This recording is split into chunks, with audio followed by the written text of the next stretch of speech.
Hello everyone, this is Rachna Dikshit and welcome to RS group of schools. आज के इस video में हम डिस्कस करने वाले हैं क्लास 9th हिंदी गद्य का 4th चैप्टर महादेवी वर्मा, जिसमें हम महादेवी वर्मा के जन्म, परिवार, उनके वैवाहिक जीवन, उनकी शिक्षा, उनका कार्य क्षेत्र, भाषा शैली एवं साहित्य में उनका क्या स्थान है, इन सब के बारे में चर्चा करेंगे। तो आइए शुरू करते हैं। महादेवी वर्मा हिंदी की सर्वाधिक प्रतिभावान कवयित्रियों में से एक हैं। वे हिंदी साहित्य में छायावादी युग के 4 प्रमुख स्तंभों में से एक मानी जाती हैं। आधुनिक युग की सबसे सशक्त कवयित्रियों में से एक होने के कारण उन्हें आधुनिक मीरा के नाम से भी जाना जाता है।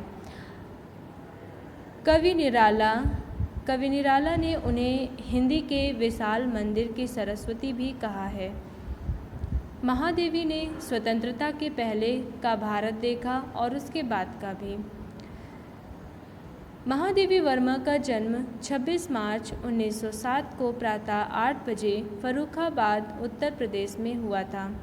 उनके परिवार में लगभग 200 वर्षों या 7 पीढ़ियों के बाद पहली बार किसी पुत्री का जन्म हुआ, जिससे उनके दादाजी जो थे वो बहुत खुश थे और उन्होंने इन्हें देवी का रूप मानते हुए इनका नाम महादेवी रखा।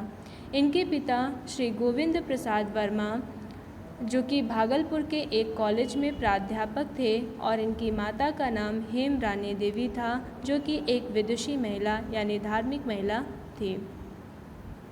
महादेवी वर्मा की शिक्षा इंदौर में मिशन स्कूल से प्रारंभ हुई। साथ ही संस्कृत, संगीत, चित्रकला की शिक्षा अध्यापकों के द्वारा इन्हें घर पर प्रदान की जाती थी। बीच में विवाह आने पर शिक्षा को रोक दिया गया।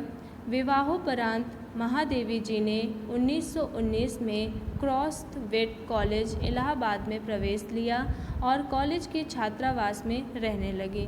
1921 में महादेवी जी ने 8वीं कक्षा में प्रांत भर में प्रथम स्थान प्राप्त किया। यहीं पर उन्होंने अपने काव्य जीवन की शुरुआत की। वे 7 वर्ष की अवस्था से ही कविता लिखने लगी थी।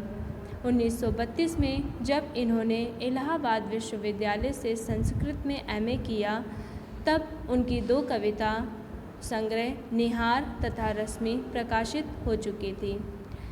इनका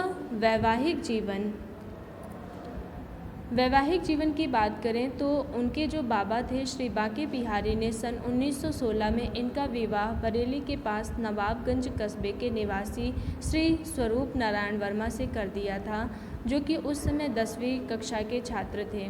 श्री वर्मा इंटर करके लखनऊ मेडिकल कॉलेज में बोर्डिंग हाउस में रहने लगे और महादेवी वर्मा उस समय क्रॉसवेट कॉलेज इलाहाबाद के छात्रावास में थी।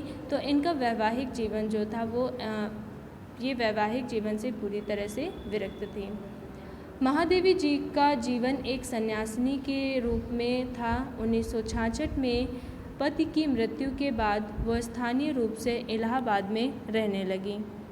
11 सितंबर 1987 को इलाहाबाद में इनका देहांत हो गया। महादेवी वर्मा का कार्यक्षेत्र लेखन, संपादन और अध्यापन का रहा।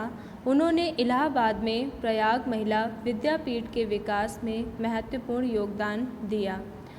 यह अपने कार्य करने के समय में महिला शिक्षा के क्षेत्र में क्रांतिकारी कदम था।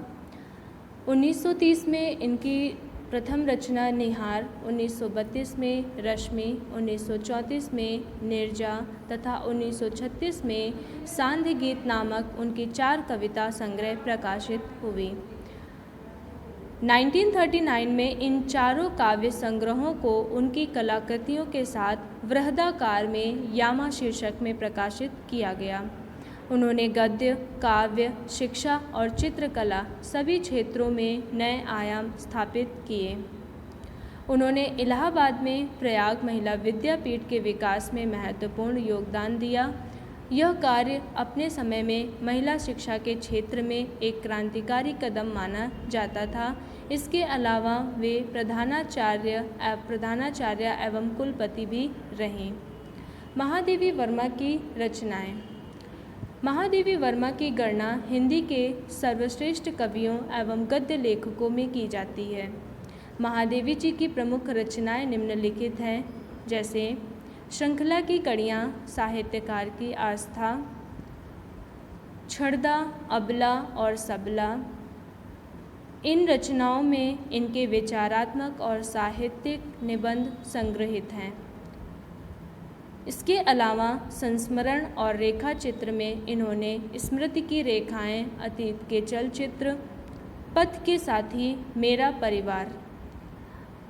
आलोचना में हिंदी का विवेचनात्मक गद्य और इनकी काव्य रचनाएं हैं सांध्य गीत, निहार, रश्मि, नीरजा, यामा, दीपशिखा। इन काव्यों में पीड़ा एवं रहस्यवादी भावनाएं व्याप्त हुई हैं।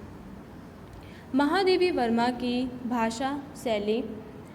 महादेवी वर्मा ने अपने संस्मरणों तथा रेखा चित्रों में वर्णनात्मक शैली का प्रयोग किया है। किसी वस्तु अथवा व्यक्ति का वर्णन चित्रात्मक शैली में किया है। शब्दों द्वारा शब्द चित्र बनाने में महादेवी जी को महारत हासिल है। इस शैली की भाषा सरल तथा प्रवाहपूर्ण और वाक्य छोटे हैं। इसके अलावा इन्होंने विवेचनात्मक शैली, व्यंग्यात्मक शैली और भावात्मक शैली को भी अपनाया है। इन महादेवी जी एक सहृदया नारी और भावुक कवित्री मानी जाती थी। उनके गद्य में उनका कवित्री रूप सर्वत्र दिखाई देता है। महादेवी वर्मा का योगदान या फिर साहित्य में उनका क्या स्थान है। महादेवी को पीड़ा की गायिका के रूप में माना गया है और इस रूप में वो एक छायावादी कवित्री होने के साथ साथ एक उत्कृष्ट गद्य लेखिका भी मानी जाती हैं। बाबू गुलाब राय जैसे शीर्ष स्तरीय गद्यकार ने भी महादेवी वर्मा की अद्वितीय प्रतिभा और संपन्नता को स्वीकारते हुए लिखा है कि मैं गद्य में महादेवी वर्मा का लोहा मानता हूँ। महादेवी जी का गद्य लेखकों में एक विशिष्ट स्थान माना जाता है। आपके संस्मरण तथा रेखा चित्र हिंदी साहित्य की एक अपूर्व निधि मानी जाती हैं। आपके अनूठे रेखा चित्रों के लिए आपका सदा स्मरण किया जाएगा।